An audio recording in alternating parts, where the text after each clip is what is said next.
Everyone, welcome to my channel. आशा है आप बहुत अच्छे होंगे, खुश होंगे। ये जब एग्जाम आने वाला रहता है तो वो स्टूडेंट का ये बहुत ज़्यादा होने वाला अंदर से डर कहो या कुछ भी कहो, हम कुछ नहीं पढ़े हैं, एग्जाम आने वाला क्या लिखेंगे, और ऐसे स्ट्रेस कर करके जो पढ़े भी रहते हैं वो भी भूल जाते हैं।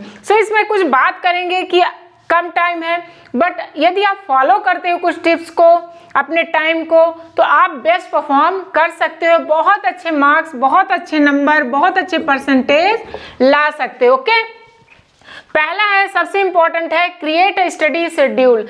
अभी से टाइम जैसा भी हो, जैसे टाइम टेबल कैसे बनाना चाहिए, ये खुद को एनालाइज भी करो कि हम कितना क्या पढ़े हैं, कौन सा हार्ड है, कौन सा इजी है, 30 डेज में क्या क्या कर सकते हैं, जो इम्पोर्टेंट है। एक होता है सब लेके बैठ जाओ, ऐसा अब नहीं करना है।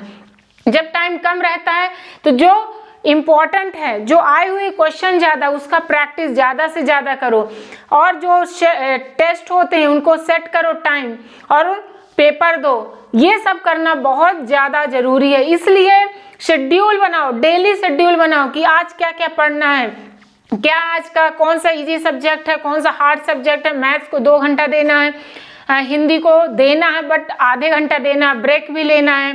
तो ये सब चीज़ों का अभी से स्लॉट चेक करो, बनाओ और सामने चिपका दो जहाँ पर पढ़ते हो। ठीक है, इसमें इजी और हार्ड सब्जेक्ट को दोनों को ध्यान देते हुए आपको लिस्ट बनाना है। Organise your study space. होता कि आप कहीं भी बैठ जाते हो, लोग हल्ला कर रहे हैं, इन्वायरमेंट अच्छा नहीं है और बैठ जाते हो, कुछ टाइम तो पढ़ते हो फिर डिस्ट्रैक्ट होने लगते हो।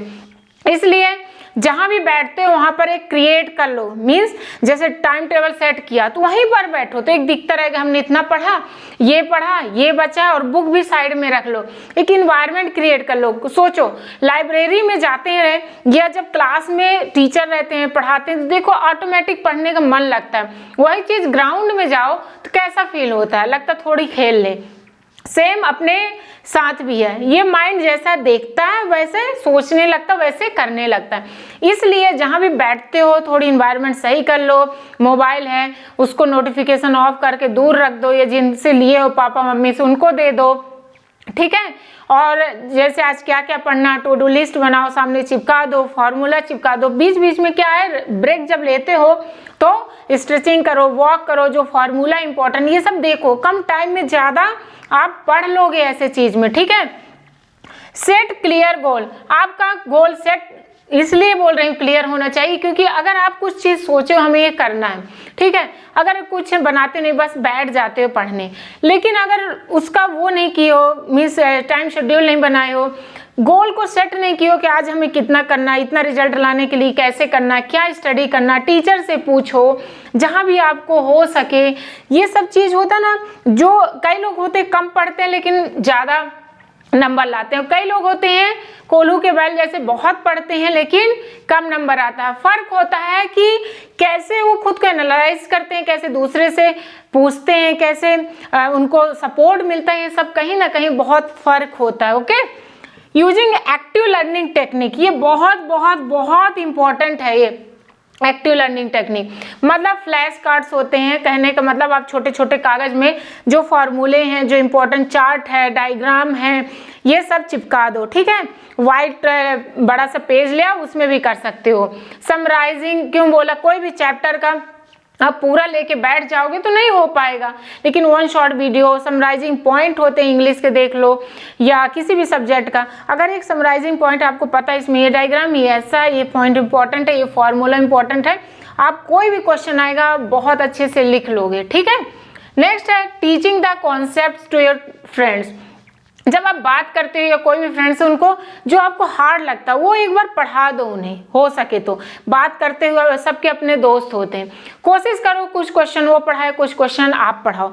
अगर आप ऐसे करते हो तो क्या होता है, जो भी कॉन्सेप्ट होते हैं जब पढ़ाते हो तो और डाउट क्लियर हो जाता है, एग्जाम में और बेस्ट करके आ जाते हो। ठीक है, practice time management. Time management बहुत ज़रूरी है, इसलिए टाइमर का यूज करना, अलार्म का यूज करना बहुत ज़रूरी है। अब जितना भी लिख लो, जितना भी पढ़ लो, लेकिन सही टाइम पे अगर खुद को रिप्रेजेंट नहीं कर पाते हो, कभी भी बेस्ट नहीं हो पाता, वो सबके साथ है। इसलिए अभी टाइम है, पढ़ाई के साथ साथ ऐसा मत करो, बहुत लोग रहता लास्ट में करेंगे, लास्ट में पेपर देंगे, लास्ट में खुद को एनालिसिस करेंगे, टेस्ट देंगे। आप 2 दिन में 3 दिन में एक टेस्ट दिया करो। कोई एक सब्जेक्ट उठाओ जो हार्ड लगता है, जो इजी लगता है, दोनों को वैल्यू दो, क्योंकि नंबर तो दोनों से आना है। वहाँ पर तो ऐसा है नहीं कि उसमें 80 आ गए, इसमें 70 आ गए, हमारा अच्छा रिजल्ट हो जाएगा। दोनों में जब अच्छे नंबर आएंगे तभी होगा, इसलिए टेस्ट जरूरी है, ठीक है। फिर स्टे पॉजिटिव, पॉजिटिव होना बहुत जरूरी है, इसलिए इसके लिए थोड़ी मेडिटेशन, वॉक करना, खुद को पॉजिटिव वाइब्स देना, मोटिवेट करना बहुत ज़रूरी है। क्योंकि इस भाग दौड़ की ज़िंदगी में इतनी कंपटीशन है, इतना कंपैरिजन है कि आपको गिराने वाले ज़्यादा, उठाने वाले बहुत कम हैं। इसलिए खुद को मोटिवेट रखना बहुत ज़रूरी है। ओके, सो वीडियो कैसी लगी? अगर अच्छी लगी दोस्त को ज़रूर शेयर करें, और जो अभी तक लाइक एंड सब्सक्राइब नहीं किए प्लीज़ लाइक एंड सब्सक्राइब ज़रूर कर लें।